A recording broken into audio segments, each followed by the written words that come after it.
I think in terms of science delivery, what we're trying to do, and I think what we all need in the international community, is build the space, and consciously build the space at the very beginning of a programme that allows us to flex and adapt to changes in context. So that means that people on the front line, closest to the point of delivery, understand the context in which they work and are able to respond to those changes. So that means a slightly different way of doing business, but it means really consciously thinking about the level of uncertainty that we have at the very beginning.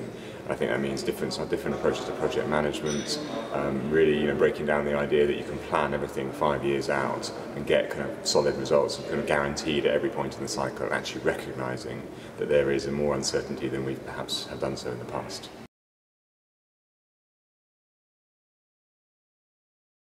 What we've tried to do is to strip back on process, to move away from, to rethink how project management works, to rethink away from kind of project cycle management as being a set of controls to more being a kind of planning tool that allows you to constantly iterate and adapt. So what we've done is we've stripped back on a whole bunch of rules. There were 203 compliance tasks. We've moved away from those compliance tasks. We now have 37 key rules, and that's all there is that's compulsory.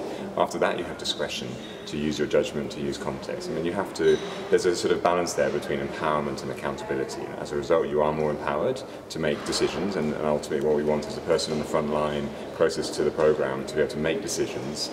But equally, you're more accountable in the sense that you're held to account for those decisions. So I guess that's the trade-off with the organisation, so that then you are able. So that's the smart rules, and then we're going through the process of building leadership capability of programme leaders, so they're able to A, understand the operating framework, but B, kind of use that a bit more entrepreneurialism. And I think that's the difference between science and delivery and more of the kind of craft or art of delivery, in the sense of how do you kind of make the system work for you rather than filling in boxes. And that's really where we're trying to move away from the sort of standardised templates for everything to more space and discretion on the front line.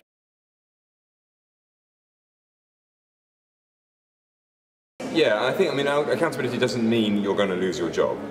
So it's not accountability in that sense, but it's about that you have to give an account of the decisions you've made. So that's about documenting the decisions you've made, being prepared to talk about and explain those decisions and the rationale for making those decisions.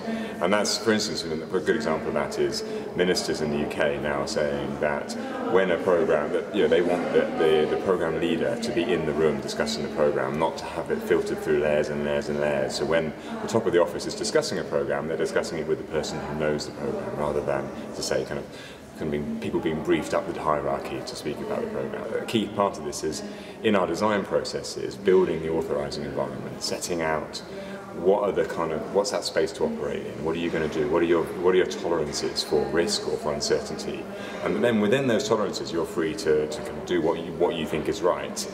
And I guess that's the old management term about doing the right things, rather than doing things right, essentially. So really, does this work for you? Is this value adding? If it's not value adding, don't do it. No one in development, poor people around the world aren't going to thank us because we filled in a few more boxes, but they will thank us if we're adapting and flexing to their needs.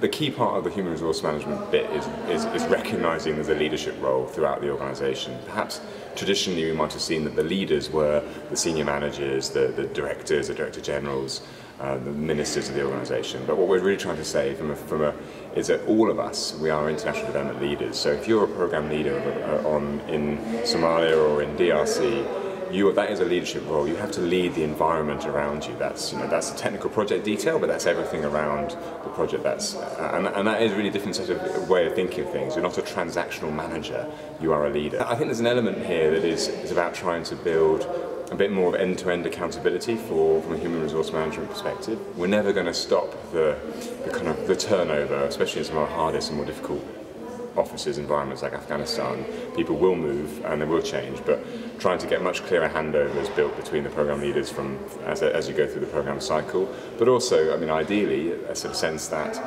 it follows you, so we can look at a programme and we know who the people who've been involved in it over time are, so you're creating a stronger sense of personal accountability throughout the programme cycle.